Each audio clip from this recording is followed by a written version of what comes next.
Good morning, students. Today's our lecture is on subject surveying. In this lecture, we will discuss about the chapter compass surveying. ठीक है? Chain surveying can be used when the area to be surveyed is comparatively small and is fairly flat. हम chain surveying कहाँ पे करते हैं? जहाँ पे area हमारा काफी स्मॉल हो, ठीक है, जहाँ पे एरिया हमारा फ्लैट हो और स्मॉल हो, ठीक है, हम वहाँ पे क्या करते हैं? चेन सर्वेइंग करते हैं, ठीक है. But when the area is large, undulated and crowded with many details, जहाँ पे हमारा एरिया काफी लार्ज है, अनडुलेटेड है मतलब उबड़ खाबड़ है, ठीक है, मतलब बीच में स्लोप है या डिपार्चर कुछ भी है, ठीक है, तो वहाँ पे हम क्या करते हैं? कंपास सर्वेइंग करते हैं विद जहाँ पे काफी डिटेल्स हो, ठीक है, कुछ भी जैसे काफी डिटेल्स हमने मेंशन करनी हो जिसमें, ठीक है, कोई पास में बिल्डिंग है या कुछ भी है, ठीक है. Triangulation, which is the principle of chain surveying, is not possible in such areas. The method of traversing is adopted. ठीक है, हम क्या करते थे कि जो चेन सर्वेइंग करते थे उसमें क्या करते थे? हम ट्रायंगल्स में काम करते थे, एरिया को क्या करते थे? ट्रायंगल्स में डिवाइड कर लेते थे. बट जो हमारा कंपास सर्वे है ना, उसमें हम क्या करते हैं कि एरिया को क्या करते हैं? पॉसिबल नहीं है कि हम ट्रायंगल्स में काम करें, हमें इसमें ज़्यादा स्टेशंस लेने पड़ते हैं, तो हम क्या करते हैं? इसमें ट्रावर्स लेते हैं, ठीक है, ट्रावर्सिंग मेथड यूज करते हैं, ठीक है. हमारा जो कंपास सर्वे है वो मैं दोबारा बता देती हूँ. In traversing when compass is used for making angular measurement, हमारा जो कंपास है उसमें क्या करते हैं? हम एंगुलर मेजरमेंट लेते हैं, ठीक है. हमने वैसे भी कंपास यूज की थी, तो हम सपोज हम स्कूल में पढ़े हैं तो हम कंपास यूज करते थे, उसके साथ क्या बनाते थे? एंगल बनाते थे. सेम हम इसके साथ क्या करते हैं? कंपास का मतलब ये है कि हम इसमें क्या करते हैं? एंगल चेक करते हैं, ठीक है. इन ट्रावर्सिंग ट्रावर्स बनाते हैं इसमें. When compass is used for making angular measurements, it is known as compass traversing or compass surveying. ठीक है. Compass surveying, the compass is used to determine the direction of survey lines of framework of the traverse by measuring the angles which these lines make with magnetic meridian. The process of chaining and offsetting is the same as in chain surveying. इसमें भी offsetting और जो दूसरा chaining process है वो same है, ठीक है. और the compass surveying is suitable, कहाँ पे suitable है ये? When the survey details are required along the long narrow strips, ठीक है. एग्जाम्पल जैसे कि रोड हो गया, रेलवे हो गया, स्ट्रीम हो गया, etcetera. When the area cannot be divided into triangles such as towns, ठीक है, जहाँ पे हम एरिया को जैसे टाउन्स है तो वहाँ पे हम एरिया को क्या करते हैं? ट्रायंगल्स में नहीं डिवाइड कर सकते, तो वहाँ पे हम क्या करेंगे? कंपास सर्वे करेंगे. When the ground is large open tract with a few isolated noticeable features, ठीक है.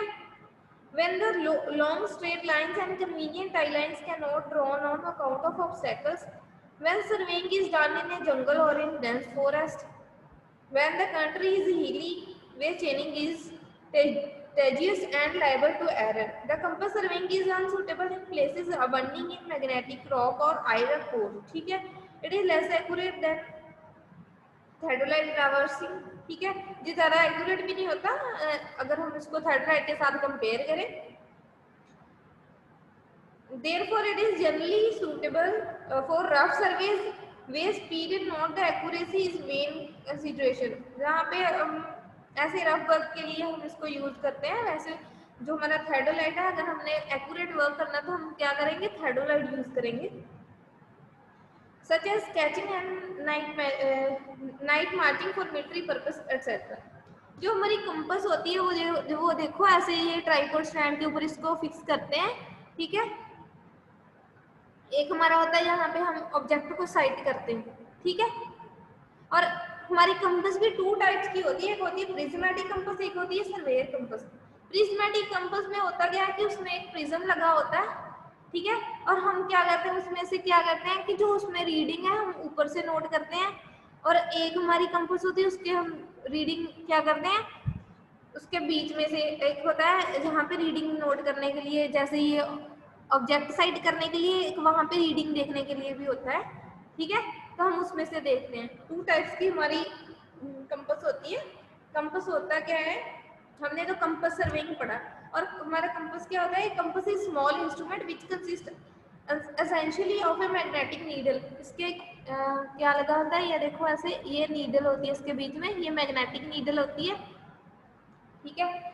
Graduated circle and line of site, ये हमारा ग्रेजुएटेड सर्कल है जहाँ पे हमें क्या मिलती है, रीडिंग्स ऐसे एंगल्स बने होते हैं, जैसे 0 to 360 डिग्री हो गया, तो वहाँ पे हम क्या करेंगे, ऐसे बीच में ग्रेजुएशंस बनी होगी, ठीक है, ग्रेजुएटेड सर्कल बोलते हैं, ठीक है। When the line of sight is directed towards a line, the magnetic needle points towards magnetic meridian, and which the line makes the magnetic meridian is read at the graduated circle. The compass cannot measure the angle between two lines directly. हम क्या करेंगे, हम direct तो नहीं किसी चीज का angle measure कर सकते, ठीक है। सपोज हम, ये मेरा ग्राउंड सरफेस है और यहाँ से कोई पॉइंट है, तो मैं यहाँ से डायरेक्ट तो नहीं एंगल मेजर कर सकती, किसी के विद रिस्पेक्ट करूंगी ना, with respect to this line ये एंगल चेक करूंगी ना, ठीक है। तो इसको क्या बोलते हैं, इसको मेरिडियन बोलते हैं, ठीक है। फिक्स्ड मेरिडियन होता है हमारा, हम फिक्स्ड मेरिडियन के अलाउंग क्या करेंगे, किसी चीज का एंगल चेक करेंगे। यहाँ इस लाइन का मुझे एंगल मेजर करना था, तो मैं इसके विद रिस्पेक्ट करूंगी, इसको 0 मान के ना, तो इसको इसका एंगल चेक करूंगी, ठीक है। हम इसमें क्या करते हैं, क्वाड्रेंट्स में काम करते हैं, हम 2 सिस्टम में काम करते हैं, एक होल सर्कल बेरिंग होता है और एक होता है रेड्यूस बेरिंग, सॉरी, एक होता है क्वाड्रेंटल बेरिंग सिस्टम होता है, एक होता है होल बेरिंग सिस्टम WCB, एक और एक QB, ठीक है। उसका भी मैं डिटेल में बताऊंगी नेक्स्ट।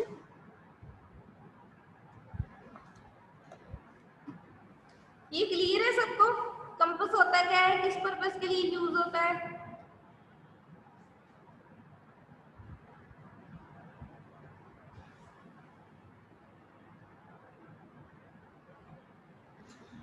हाँ, और इस चीज को हम क्या कहते हैं, एंगल चेक करना, बट इसमें क्या टर्म यूज करेंगे, हम बेरिंग बोलते हैं इसमें, ठीक है। जैसे हम बोलते हैं कि हम ये एंगल चेक करेंगे, इसको क्या बोलेंगे, हम बेरिंग बोलेंगे, ठीक है। एंगल को क्या बोलेंगे, बेरिंग।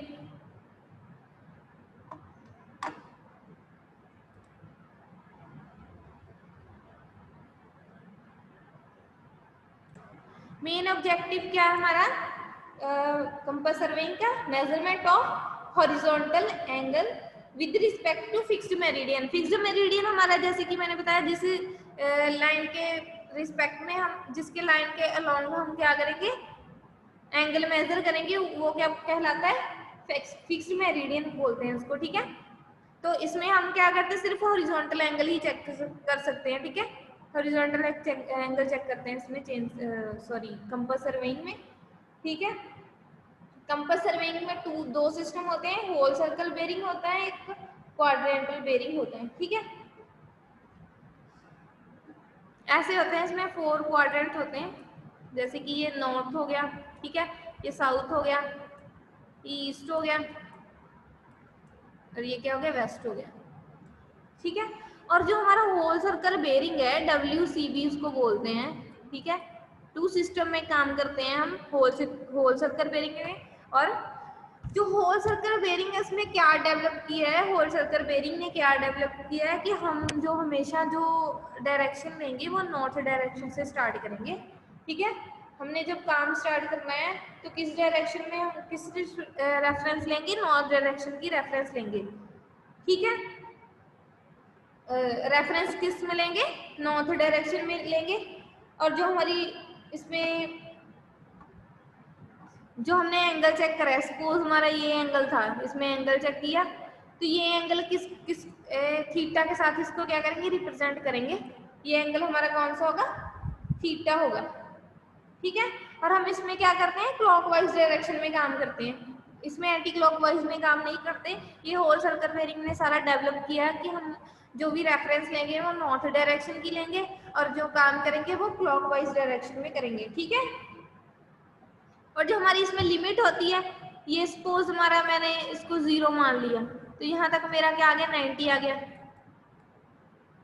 नहीं ये मेरा 90 था, यहाँ पे 180 आ गया, 270 आ गया और 360 आ गया। जब मैं इसको 0 मान के यहाँ तक मेरा 90, 180, 270, फिर यहाँ पे जाके क्या होगा 360। ठीक है, होल सर्कल बेरिंग मीन्स कि ये 360 तक एंगल इसकी लिमिट है। 360 तक एंगल क्या करते हैं हम चेक करते हैं इसमें। ठीक है,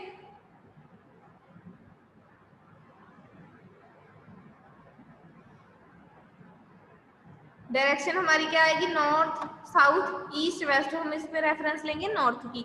और जो हमारा क्वाड्रेंटल बेरिंग सिस्टम है, क्यूबी सिस्टम है, उसमें भी ये देखो 4 डायरेक्शन होगी, नॉर्थ साउथ ईस्ट वेस्ट। उसमें फर्क सिर्फ इतना है। ठीक है, इसमें हम क्या कर सकते हैं, इसमें हम नॉर्थ डायरेक्शन में भी ले सकते हैं और साउथ डायरेक्शन में भी ले सकते हैं। उसमें हम क्या करते थे, सिर्फ नॉर्थ डायरेक्शन में ही चेक करते थे। इसमें हम वो नॉर्थ और साउथ, ईस्ट वेस्ट नहीं करना, नॉर्थ और साउथ में कर सकते हैं। सपोज हमारा ये हमने ये चेक, नॉर्थ से हम कैसे लेंगे, अगर ये हमारा एंगल, ये देखो ये हमारी लाइन किसके ज्यादा नजदीक है, नॉर्थ के नजदीक है, तो साउथ से काफी दूर पड़ती है, तो हम कौन सी डायरेक्शन लेंगे, नॉर्थ लेंगे। अगर ये देखो ये लाइन मेरी यहाँ पे नहीं है, अगर ये लाइन मेरी यहाँ से है, इसका एंगल मैंने चेक करना है, तो ये किसके नजदीक है, साउथ के, तो मैं कौन सी डायरेक्शन लूंगी, साउथ डायरेक्शन। ठीक है, इसमें हम 2 डायरेक्शन ले सकते हैं, नॉर्थ और साउथ।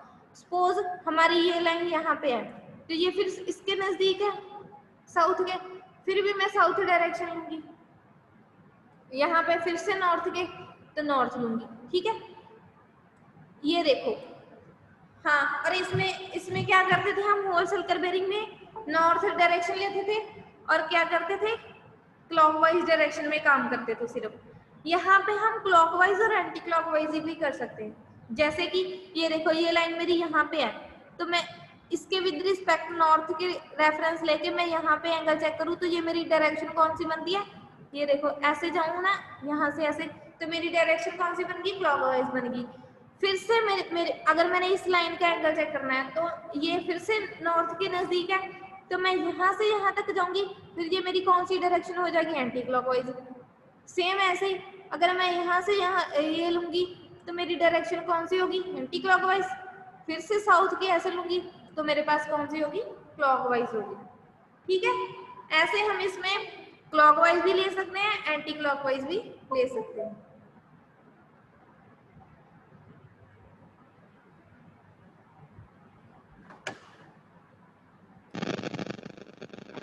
ये मेरे पास 1 मिनट में ना,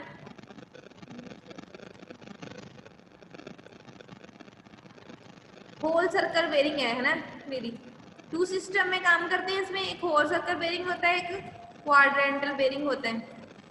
ठीक है, होल सर्कल बेरिंग में जैसे ये देखो मेरे पास 4 डायरेक्शन होती है, नॉर्थ होगी, साउथ होगी, ईस्ट होगी और वेस्ट होगी। ठीक है, सपोज मैंने इसमें हम क्या करते हैं, होल सर्कल बेरिंग में हम रेफरेंस लेते हैं, जो वो कौन सी डायरेक्शन में लेते हैं, नॉर्थ डायरेक्शन की। ठीक है, और हम इसमें काम कौन सा करते हैं, क्लॉकवाइज डायरेक्शन में करते हैं हम। ठीक है, क्लॉकवाइज डायरेक्शन में करते हैं इसमें। और जो हमारी इसमें लिमिट होती है, एंगल लिमिट होती है, वो 0 टू कितनी होती है, 360 होती है। ठीक है, और जो इसको रिप्रेजेंट कैसे करते हैं, थीटा एंगल के साथ रिप्रेजेंट करते हैं। एंगल कौन सा होता है, और एंगल को हम इसमें क्या बोलते हैं, इसमें ये नहीं बोलते हमने एंगल चेक करना है, इसमें क्या बोलते हैं, हमने बेरिंग चेक करनी है। ठीक है, इसमें जो टर्म यूज करेंगे वो कौन सी है, बेरिंग। ठीक है, और होल सर्कल बेरिंग क्या था, इसमें 4 डायरेक्शन है, 4 क्वाड्रेंट हो गए। सपोज मैंने ना ये मेरा 0 डिग्री है, 0 डिग्री से ये मेरा क्या होगा, 90 डिग्री आएगा, ये 180 डिग्री आएगा, ये 270 आ जाएगा। ठीक है, फिर यहाँ पे क्या आ जाएगा, 360 डिग्री आ गया। तो ये इसमें कौन सी एंगल लिमिट क्या है, 0 टू 360 डिग्री होती है। और हम इसमें काम क्या करते हैं, क्लॉकवाइज डायरेक्शन में कोई भी एंगल चेक करते हैं, तो यहाँ से इसमें नॉर्थ डायरेक्शन को ही हम क्या करेंगे, नॉर्थ डायरेक्शन को कोई रेफरेंस लेंगे, और नॉर्थ डायरेक्शन के विद रिस्पेक्ट हम कोई भी एंगल ये चेक करना है, तो हम क्या करेंगे, ये क्लॉकवाइज डायरेक्शन में करेंगे ऐसे। तो इसके विद रिस्पेक्ट हम इस एंगल को चेक करेंगे। तो ये था हमारा होल सर्कल बेरिंग सिस्टम। इसमें हम नॉर्थ डायरेक्शन लेंगे और क्लॉकवाइज डायरेक्शन में काम करेंगे। अगर हमने क्वाड्रेंटल बेरिंग सिस्टम में काम करना है तो इसमें भी 4 डायरेक्शन होगी हमारी, नॉर्थ होगी, साउथ होगी, ईस्ट होगी और वेस्ट होगी। इसमें होता क्या है, हम वो नॉर्थ डायरेक्शन में भी काम कर सकते हैं, साउथ डायरेक्शन में भी कर सकते हैं, ठीक है। बोथ डायरेक्शन को फॉलो कर सकते हैं, रेफरेंस ले सकते हैं। वो कैसे, अगर हम सपोज मेरी ये लाइन थी और मैंने इस लाइन का एंगल चेक करना है, तो मेरी ये लाइन मेरी क्या है, नॉर्थ के नजदीक है, तो मैं कौन सी डायरेक्शन लूंगी, नॉर्थ डायरेक्शन लूंगी। अगर मेरी लाइन ये यहाँ पे है तो मैं इस लाइन का एंगल चेक करना है, तो मेरी ये साउथ के नजदीक है, तो मैं कौन सा लूंगी, कौन सी रेफरेंस लूंगी, साउथ की रेफरेंस लूंगी, ठीक है। और ये देखो, अगर ये लाइन का एंगल मैंने चेक किया, ठीक है, ये लाइन का एंगल मैं यहाँ से नॉर्थ के विद रिस्पेक्ट करूंगी, तो मैं कौन सी बन गई, ये क्लॉकवाइज डायरेक्शन बन गई, ठीक है। अगर मैं साउथ के विद रिस्पेक्ट करूंगी, ये वाली लाइन साउथ के नजदीक है, ये वाली लाइन को छोड़ दो आप, ऊपर वाली को, ये सिर्फ इतनी लाइन का एंगल चेक कर रहे हो, तो ये मेरी लाइन का जो डायरेक्शन होगी वो भी क्लॉकवाइज होगी। अगर मेरी कोई लाइन यहाँ पे है, मैंने इस लाइन का एंगल चेक करना है, तो ये लाइन फिर से नॉर्थ के नजदीक है, तो रेफरेंस कौन सी हो जाएगी, नॉर्थ हो जाएगी। और नॉर्थ के विद रिस्पेक्ट एंगल चेक करूंगी तो डायरेक्शन कौन सी बनती है, एंटी क्लॉकवाइज। सेम अगर मेरी ये लाइन यहाँ पे है कोई लाइन, तो मैं ये फिर से साउथ के नजदीक है, तो मैं कौन सा लूंगी, साउथ रेफरेंस लूंगी, और साउथ के विद रिस्पेक्ट चेक करूंगी, फिर से मेरी एंटी क्लॉकवाइज डायरेक्शन। तो हम इसमें क्या कर सकते हैं, क्लॉकवाइज डायरेक्शन में भी काम करते हैं, एंटी क्लॉकवाइज में भी काम करते हैं, और डायरेक्शन भी दो लेते हैं, नॉर्थ भी ले सकते हैं, साउथ भी ले सकते हैं, ठीक है। अगर मैं, हाँ, और इसमें तो सिर्फ ऐसे रिप्रेजेंट करते थे, थीटा एंगल जितना भी है, थीटा हमारा जैसे ही हमारा आ गया 200 डिग्री आ गया, तो हम इसको नॉर्मल 200 डिग्री लिख देते थे।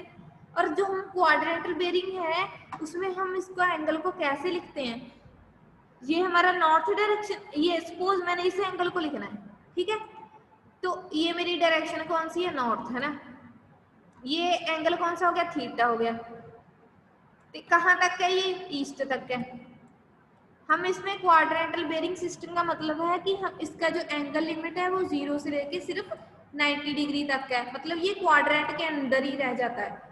हम ये एक क्वाड्रेंट में ये एंगल चेक करना है तो सिर्फ हम इस क्वाड्रेंट के बीच में ही चेक करेंगे, ये 90 डिग्री तक रह गया।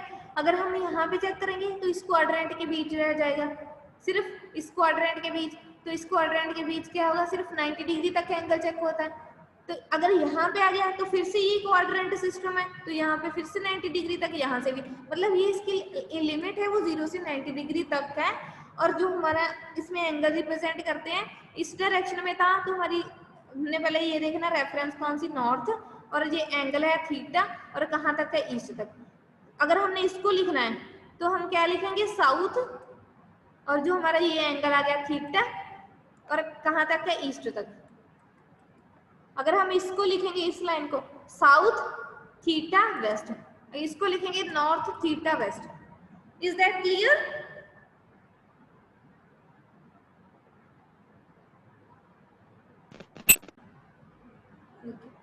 दोबारा बताती हूँ मैं, क्वाड्रेंट बेरिंग सिस्टम, ठीक है।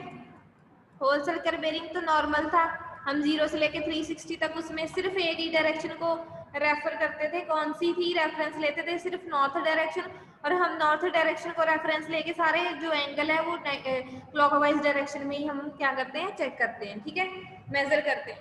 तो इसमें हम क्या करेंगे, क्वाड्रेंट बेरिंग सिस्टम में वही हमारे फोर क्वाड्रेंट है, नॉर्थ हो गया, साउथ हो गया, ईस्ट हो गया और वेस्ट हो गया।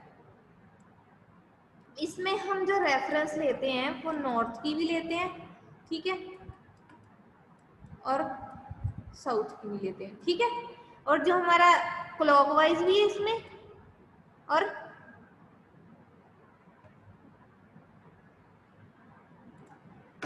ठीक है, क्लॉकवाइज भी है और एंटी क्लॉकवाइज भी चेक करते हैं इसमें, ठीक है। और लिमिट है हमारी, मतलब सिर्फ हम एक क्वाड्रेंट के अंदर ही काम करते हैं, मतलब ये मेरा ये एंगल था तो मैं सिर्फ नॉर्थ से लेके ईस्ट तक की देखूंगी। नॉर्थ से लेके ईस्ट तक ये मेरा 90 डिग्री तक की है, मतलब लिमिट हमारी क्या है 90 डिग्री। समझ आया हरदीप? Yes ma'am. ये हमारी लिमिट सिर्फ यस। बीच में ये 15 डिग्री 20 30 40 जितना भी एंगल है, तो ये खत्म कहाँ पे जाके हो जाता है 90 डिग्री तक। तो हमारी लिमिट क्या है, सिर्फ 90 डिग्री होगी। ठीक है मैम। हाँ, तो मैं सपोज मेरी ये लाइन थी, तो मैंने इस लाइन का एंगल चेक करना है, इस लाइन की बेरिंग कितनी है मैंने वो देखनी है। ठीक है, क्वाड्रेंट बेरिंग सिस्टम में 4 डायरेक्शन आ गई मेरी, नॉर्थ साउथ ईस्ट और वेस्ट। तो लिमिट आपको पता चलेगी, मैंने कैसे बताया कि एक क्वाड्रेंट के अंदर कितनी लिमिट होती है, आपको भी पता है 90 डिग्री का एक क्वाड्रेंट होता है, 90 + 90 + 90 + 90 फिर 360 बनता है। तो नॉर्थ से ईस्ट तक हमारी क्या है, सिर्फ इसमें क्वाड्रेंट में ही, क्वाड्रेंट का मतलब ही है कि क्वाड्रेंट के अंदर ही काम करते हैं हम, एक क्वाड्रेंट तक की इसकी लिमिट होती है। यहाँ पे मेरी कोई लाइन थी, हमने इसको मेजर करना है मेरा एंगल कितना है, तो हम ईस्ट और वेस्ट डायरेक्शन नहीं देखते कुछ भी, हम सिर्फ इसमें 2 डायरेक्शन लेते हैं, नॉर्थ और साउथ। जहाँ तो हम नॉर्थ लेंगे, जहाँ तो हम साउथ लेंगे। तो मेरी ये लाइन है, ये आपको किसके नजदीक लग रही है, नॉर्थ के नजदीक लग रही है, तो कौन सी रेफरेंस लोगे आप, नॉर्थ की लोगे ना। नॉर्थ। नॉर्थ की रेफरेंस लेके, तो हम नॉर्थ की रेफरेंस लेके हम यहाँ से यहाँ तक आएंगे ना, ये नहीं कि इस लाइन से थोड़ी ना इधर को जाएंगे, ये नॉर्थ की रेफरेंस लेके तो आप नॉर्थ से इधर को आओगे, तो आपको डायरेक्शन कौन सी बन जाएगी, क्लॉकवाइज डायरेक्शन बन जाएगी। ठीक है क्लॉकवाइज। हाँ, तो यही बता रही थी मैं। ठीक है, हम क्लॉकवाइज भी करते हैं और एंटी क्लॉकवाइज भी करते हैं। एंटी क्लॉकवाइज कैसे करते हैं, ये सपोज मेरी ये लाइन है और ये लाइन फिर से नॉर्थ के नजदीक है, और फिर से मैं नॉर्थ को इस लाइन की तरफ जाऊंगी, तो इस लाइन की तरफ जाऊंगी तो क्या ये एंटी क्लॉकवाइज जा रहा है, तो एंटी क्लॉकवाइज हो गया ना। क्लियर है? Yes ma'am. ठीक है, तो अब मैं रिप्रेजेंट कैसे करूंगी, ये मेरे ये लाइन को रिप्रेजेंट, इस एंगल को कैसे रिप्रेजेंट करेंगे इसमें, उसमें तो नॉर्मल है, जैसे थीटा आ गया होल सर्कल बेरिंग में 30 डिग्री 40 डिग्री जितना भी आ गया उसको लिख दिया। और इसमें हम कैसे लिखेंगे, क्वाड्रेंट बेरिंग सिस्टम में लिखते कैसे हैं, रेफरेंस हमारी कौन सी है, नॉर्थ, और जो हमारा थीटा एंगल जितना भी होगा मैं इसको थीटा लिख रही हूँ। ठीक है, और कहाँ तक का, ये ईस्ट तक का, तो नॉर्थ थीटा ईस्ट हो गया। सपोज इस लाइन को मेजर करना है, ये किसके नजदीक है, साउथ के नजदीक है। ठीक है, और मैं साउथ के विद रिस्पेक्ट इसको जाऊंगी, तो ये डायरेक्शन कौन सी बन जाएगी, एंटी क्लॉकवाइज बन रही है ना, ऐसे जाऊंगी एंटी क्लॉकवाइज है, यहाँ से यहाँ तक जा रही हूँ एंटी क्लॉकवाइज बनेगी। ठीक है, और डायरेक्शन हमारी होगी एंटी क्लॉकवाइज, और मैं इसको लिखूंगी कैसे, साउथ, साउथ रेफरेंस है मेरी, थीटा एंगल हो गया, साउथ ईस्ट थीटा तक। ईस्ट। अगर मेरी यहाँ पे लाइन थी तो मैं इसको कैसे लिखूंगी, south theta west, theta west. तो ये है नॉर्थ थीटा वेस्ट। अब क्लियर है हरदीप, अब क्लियर है? Yes ma'am. ओके, एक्चुअली ना जो मैम पीछे बाज वो कमा रही थी इसलिए समझ नहीं आया। हाँ अब आ गया है। अब आ गया। हाँ जी हाँ जी। ओके ठीक है, बाकी हम नेक्स्ट लेक्चर में करेंगे, आपकी नेक्स्ट क्लास का टाइम हो गया। ठीक है, you can leave the class. Okay, thank you students. Welcome ma'am.